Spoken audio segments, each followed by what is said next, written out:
जय हो छठी मैया। नमस्ते दोस्तों। अगर मेरा छठी माई का भजन गीत आपको अच्छा लगे, प्यारा लगे तो लाइक और सब्सक्राइब करना ना भूलें। ई सरजू ई गंगा बोहे, सरजू बोहे, हे ए गंगा बोहे, सर जमुना बोहे, सरजू बोहे, तीनों तीरा बेनी बाए, तीनों तीरा बेनी बाए। ए ताही घटिया उतरलन सूरज बाबा, अपनी लगन लेके, अपनी लगन लेके। ए ताही घटिया उतरलन सूरज बाबा, अपनी लगन लेके, अपनी लगन लेके। यही घटिया उतरली छठिया मैया, गोद में बालक ले ले, गोद में बालक ले।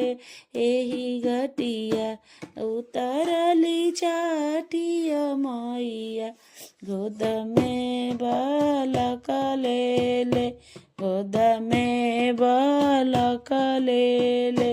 अवदासी नोरा ले ले, अवदासी नोरा ले ले। गंगा बोहे, जमुना बोहे, सरजू बोहे, तीनों तीरा बेनी बोहे, तीनों तीरा बेनी बोहे।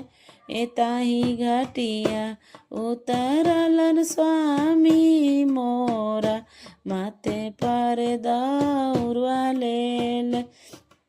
ताही घटिया उतरलन स्वामी मोरा, माथे पर दौरवा ले ले।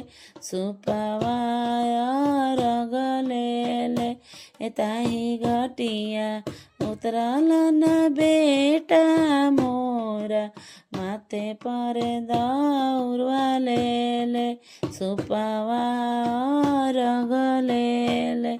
ए जवरे से उतरलियन जन दे, हाथ में सिंदूर ले ले। ए जवरे से उतरलियन जन दे, हाथ में सिंदूर ले ले। गोद में बालक ले ले, गोद में बालक।